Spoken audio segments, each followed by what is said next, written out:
The following program is produced by students of the Brian Lamb School of Communication at Purdue University.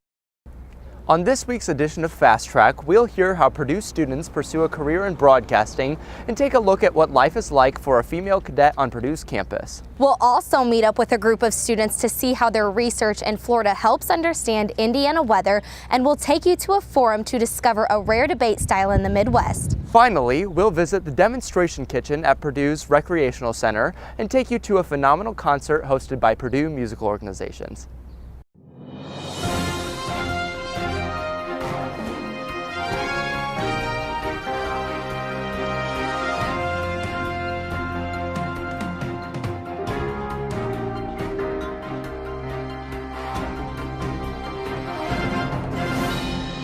Welcome back to Fast Track. We are bringing you this week's show in front of Beering Hall. I'm Ryan Stroud. And I'm Alexandra Johnson.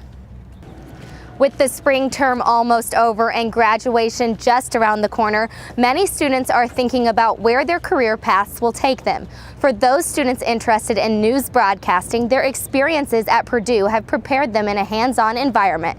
Fast Track reporter Jenna Wild has the story. A degree in communication can lead to several different career paths. Purdue University is where many students discover that news broadcasting is a career that they want to enter after graduation. Ideally, my goal is to be an ESPN SportsCenter anchor. However, I will probably be starting out as a news or sports reporter when I graduate. Originally, I wanted to be a journalist until I took the COM 261, which is the intro video journalism.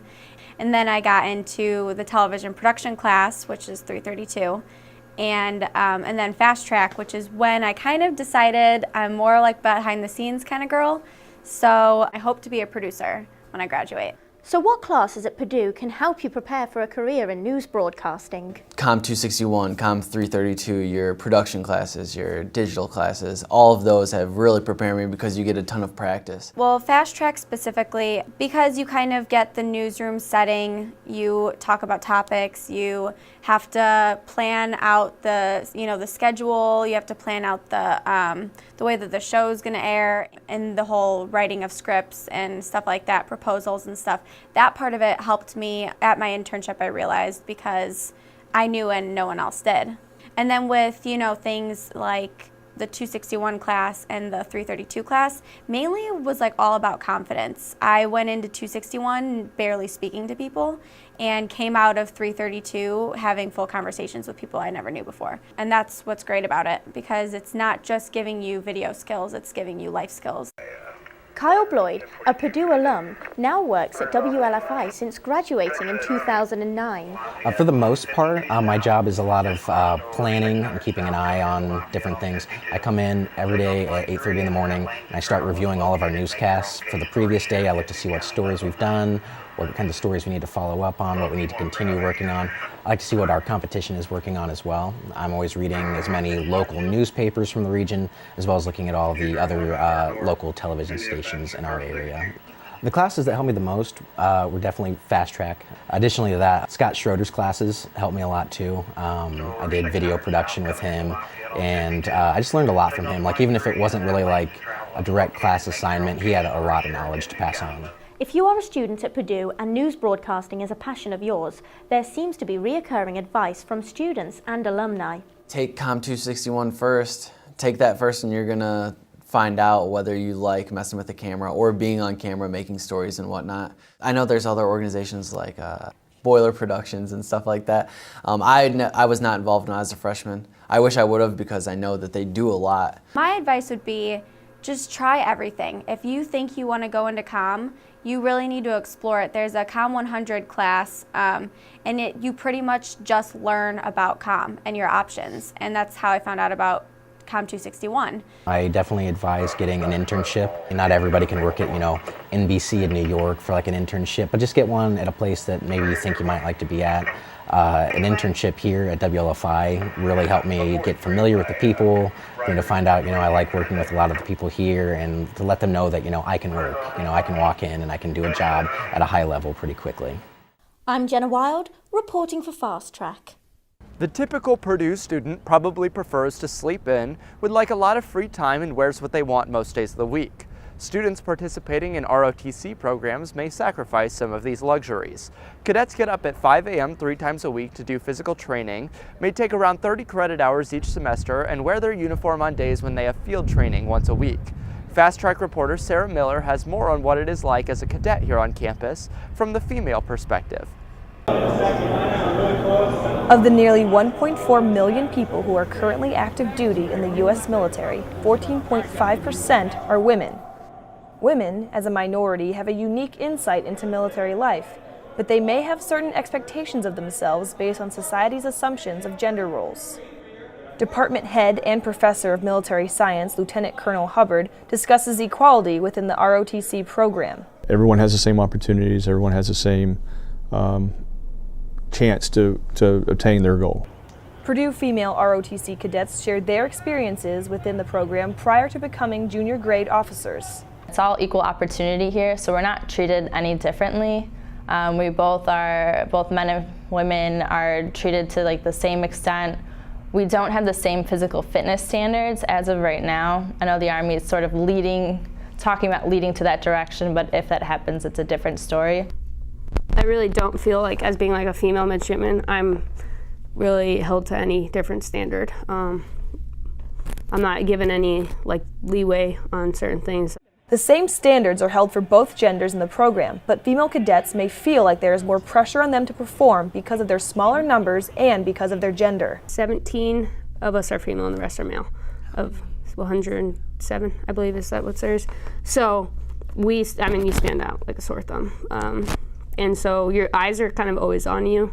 So it's also more of that, we already have eyes on us, and then being a female, you already even have more eyes on you. Even within, ROTC, my actions stand out more because I'm easily identifiable. I don't blend in with, the crowd of my peers like some of the other male cadets do.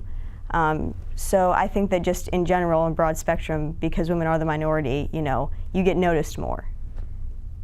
And that can be a good or a bad thing depending on what's going on. Ideas about gender roles can come from society, but it is up to the individual cadet to decide how to handle the pressure to belong and to succeed as a leader. Because I've never made being a female an issue or even like a topic. I think that sometimes women come in here and think that they have to prove themselves, and so they make it a big deal, and it kind of alienates them more because they point out more the fact that I'm a girl, I'm different, instead of just, I'm a cadet, Physically, I'm different, but really, mentally, my ability to lead and everything is the same as yours. I'm a cadet, you're a cadet, we're equals.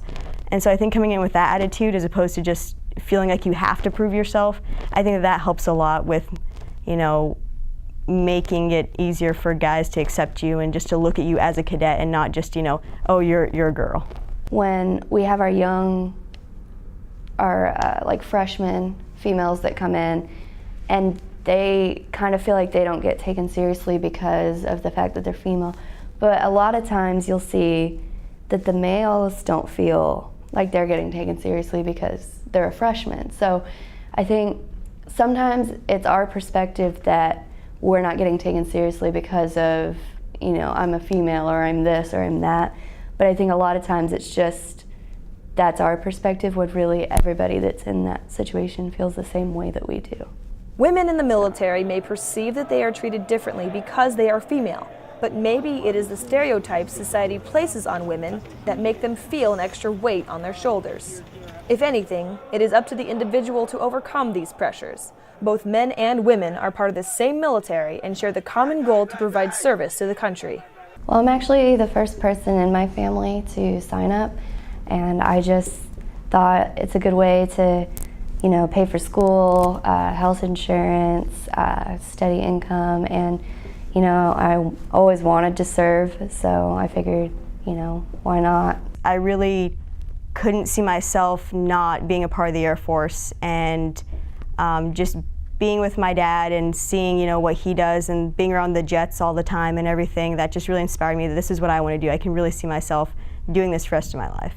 I'm training to become an officer and serve my country, especially, as being a Navy nurse, I'm getting an opportunity that, my friend nurses who aren't going to get to experience, they aren't going to be able to care for the soldiers who come back from an injury in the combat zone. And the fact that I can wear like a Navy uniform and represent my country, I think is awesome. I feel like I'm a protector and how I feel comfortable knowing that since I'm out there, my family, you, everyone else can sleep easier at night, go about their daily lives. Reporting for Fast Track, I'm Sarah Miller. Coming up, we'll take you to Florida to see how Purdue students spend their spring break doing atmospheric research. We'll also take you to a debate forum to find out a newly emerging debate style in the Midwest. It's one small step for man,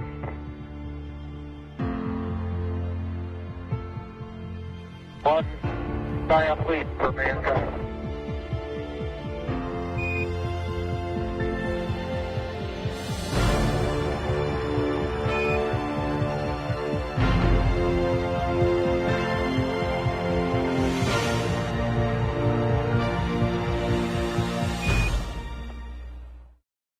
We are all Boilermakers, but we're also much more.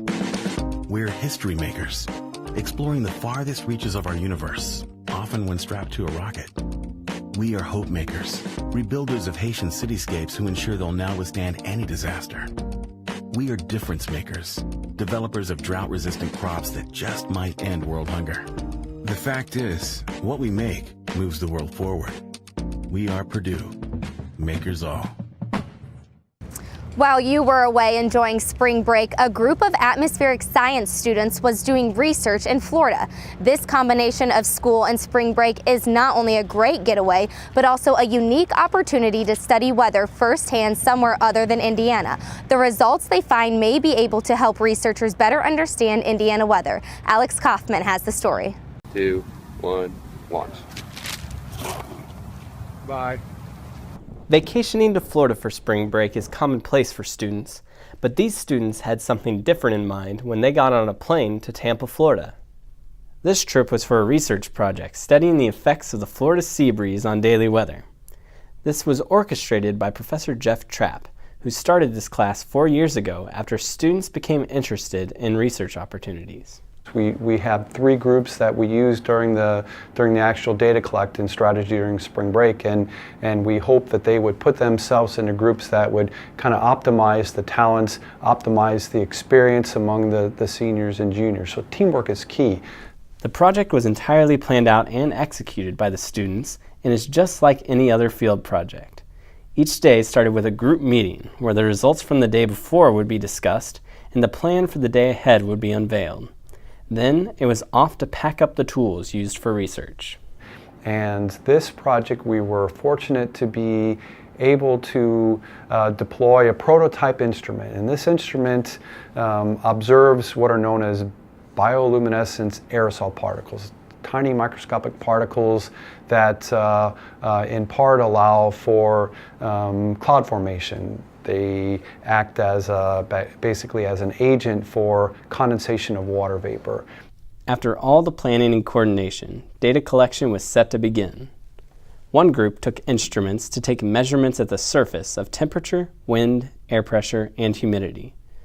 Another group went searching for different areas of air particles, and another group went to deploy weather balloons. So we're using weather balloons that have an instrument package called a radiosonde, and this radiosonde is lifted up into the air up to 30 or 40,000 feet above the ground, and as it's doing so, it's collecting measurements of temperature and humidity and pressure, and also giving us information about how the winds are changing with distance above the ground. However, the research did not come without its set of challenges. Probably just planning everything out and knowing where you want to be to catch certain effects of the sea breeze and where bad places would be, and just coordinating with 2 other groups was probably the most difficult thing. The weather doesn't necessarily always cooperate and provide lots of instances. In this case, during this project, we had at least 2 good days of the sea breeze, but we would have liked to have seen 5 cases. After research, the students were allowed to do whatever they wanted, but what they enjoyed the most wasn't the beach or the scenery. Probably the most enjoyable moments would be being with our faculty outside of a university setting. One night we had a group-wide viewing of Sharknado, and Professor Chappiam came and watched it with us and laughed at how terrible the science was. So that was a good experience. I really enjoy getting to know the students because it's something that we can't really do that well just meeting with them 3 times a week for a lecture. The next several weeks will include careful dissection of the data and hopefully some results that can be related to Indiana's weather. We haven't made too many conclusions, but what we can say is that after the cold front came in, we definitely noticed a drop in the amount of aerosols in our environment. So essentially, as the cold front came in, it cleaned out the air. There's a lake breeze that sets up, as people that live closer to Chicago know, and that lake breeze acts to help initiate thunderstorms during the summer. So things that we learn in Florida are actually applicable to our Midwestern weather as well. Reporting for Fast Track, I'm Alex Kaufman. The C. Richard Pettigrew Speech and Debate Forum is preparing for a national debate tournament that they are hosting in a couple of weeks. Debate teams from all over the country and even 2 from Canada are coming to take part in this event. Purdue's team is excited for the opportunities this tournament might bring to the university and debate styles in the Midwest in the future. Reporter Emily Green has more on the story. More individual arguing for or against a certain issue. The British parliamentary style, however, involves 4 teams, with 2 in opposition of the issue and 2 in support. Purdue's debate forum has only just recently started practicing this style as well. While debate and speech competitions are not necessarily unheard of in the Midwest, John Schultz, the director of forensics for Purdue's team, says that there are very few opportunities to be involved in the area. I'm just excited in the hope or possibility that this event will hopefully spur what I see as a nascent interest in this activity here in the Midwest. This style of debate is already very popular along the East Coast and the West Coast, but it's just starting to build momentum in the Midwest and some other regions such as the South. And I think by hosting it here in kind of the central location, it allows programs in this area to access competition for perhaps the first or one of the few times that they'll get to, while also demonstrating to the programs that are established on the coasts that there are some top quality debate programs to compete against here in the Midwest. The idea of hosting such a large tournament on Purdue's campus was introduced this past summer. When the universities that are more established in debate had not yet submitted any bids for hosting, the slot was offered to Purdue. Schultz admits that when the opportunity presented itself, he couldn't think of a reason to turn it down. I mean, one of the great things about Purdue is our size, and one of the advantages with the size is we have lots of classrooms that are available to us, and they're fairly easy to secure. So someone reached out and said, "Hey, Purdue, would you be interested?" And we thought, why not? Pamela Deutsch, advisor of the C. Richard Pettigrew Debate Forum, believes that the opportunity was given to Purdue in part to give students from the Midwest a chance for good competition, but also in efforts to make the British parliamentary or world style of debate more popular in the Midwest. One of the reasons why Purdue was chosen is because they're trying to get this style of debate growing in the Midwest. And because we're located in the Midwest, this will be the first nationals that's held in the Midwest. And so they see this as an opportunity to grow the event within this part of the country. The C. Richard Pettigrew Debate Forum is looking forward to this event and the opportunities that might follow for Purdue and the Midwest. They hope this tournament opens many more doors in the future.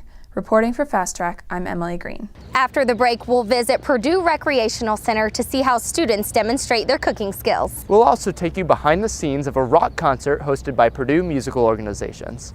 That we do, and we try and You, yeah, you. Have you ever dreamed of being on TV? Well, in the Brian Lamb School of Communication, we do more than that. You can learn about camera operation, lighting techniques, live TV shows, real client PSAs, weekly news productions, and more. For more information about the video production programs, visit our website or the advising office. Purdue's demonstration kitchen allows students access to a full functioning kitchen where they can learn different cooking techniques through demonstrations. The demonstrations are performed by Purdue student cooking instructors who have a passion for nutrition. This hands-on experience allows participants to grasp vital kitchen skills in a fun and interactive environment. Reporter Kristen Clearwater has the story. When the new Purdue Recreational Sports Center opened in 2012, It gave students access to a full-functioning demonstration kitchen. Equipped with 2 ovens, a stovetop, and many other appliances, the demonstration kitchen's goal is to make cooking accessible to everyone. So our main purpose is to provide recipes and dishes, or demonstrate recipes and dishes that are healthy, but also quick, easy, and affordable, and still taste good. And then we also try to provide a variety of programs and services that will accommodate varying interests and abilities. The demonstration is performed by a trained cooking instructor in front of an audience. The cooking instructor provides students with step-by-step instructions on how to prepare a meal, as well as safety information when working in a kitchen. A lot of college kids have never really cooked for themselves before, and so I think definitely that, showing people that it doesn't have to be, you don't have to be like a culinary master, really is what drew me into it, and really being able to teach other people how to do that for themselves and show them that they can cook is really cool. The demonstration kitchen gives students a unique opportunity to learn correct culinary techniques, like how to properly cut vegetables and how to safely cook meat. A lot of students are intimidated to cook on their own because they either think it's too expensive, that it's too time-consuming, or they don't think they have the skills necessary. And we want to show them that they are capable of making healthy food for themselves, and that it isn't going to be too expensive or too time-consuming. The cooking instructors are all students who have a passion for teaching people about cooking and nutrition. During their demonstrations, they try to show students easy recipes that they can replicate in their own kitchens. To be a cooking instructor, students need to take the preparation course that provides in-depth information on cooking, nutrition, food sanitation, and public speaking. I think the goal of this also is to get a large exposure of how to use a kitchen, how to use a professional kitchen, how to use a lot of equipment maybe they've never seen before, and also how to use a lot of products that they cannot buy on their own or maybe they don't have access to, and even exposing them to a whole range of products. Definitely learned a lot about how to pair foods together, pairing flavors, textures, different cooking techniques, foods that I just didn't even know existed, cooking techniques I had no idea existed. And just increasing my knowledge base of what kind of foods are out there and flavor profiles are out there. The demonstrations are very interactive, and people are encouraged to ask questions during the process. After the demonstration, people get the chance to sample the dishes prepared, as well as take home the recipe card. We want them to learn, or not learn, but to walk away having increased confidence in their own abilities to cook for themselves. So walking away going, oh yeah, I can do that. The demonstration kitchen is available for students to attend demonstrations throughout the year. The kitchen is also available to rent and have private cooking demonstrations. For more information on how to attend a cooking demonstration, visit their homepage on Purdue's Recreational Sports Center website. Reporting for Fast Track, I'm Kristen Clearwater. Every year, the students of Purdue musical organizations put on a special student-produced fundraising rock concert named Phenomena, and every year it brings the house down. Fast Track reporter Billy Jones has more.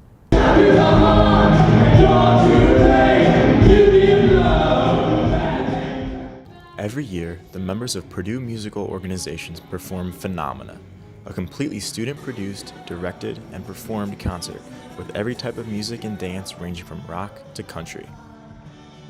The event took place at Purdue's Elliott Hall of Music on March 29th and completely rocked and blew away the audience with its loud, in-your-face classics such as We Built This City on Rock and Roll, brought the house down with its powerful rock ballads like Faithfully, and even broke things down a bit with its country hits like Storm Warning.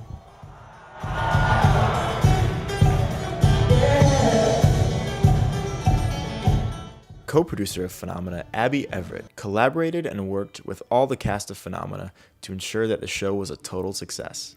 We have rehearsal for a couple months before the show, and we have rehearsal every night from about 6 to 8, Monday through Thursdays, and people can pick what songs they want to be in.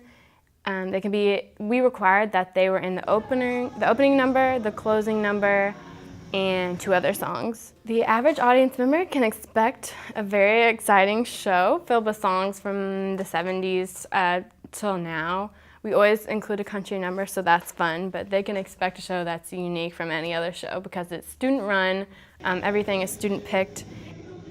However, the show isn't just put on for the sake of entertainment. Phenomena is performed in support of food finders and acted as a food drive as well as a concert. It encouraged all audience members to bring in canned and non-perishable goods to donate before the show began. Food Finders has a lot of projects. It's a wonderful, wonderful organization in the Greater Lafayette area, and they help supply food to people who can't afford to eat. For more information on Phenomena and Food Finders, visit the Phenomena homepage at the Purdue PMO website. Reporting for Fast Track, I'm Billy Jones. That's all we have time for on this week's edition of Fast Track. Thanks for watching. I'm Alexandra Johnson. And I'm Ryan Stroud. Join us again next week on Fast Track.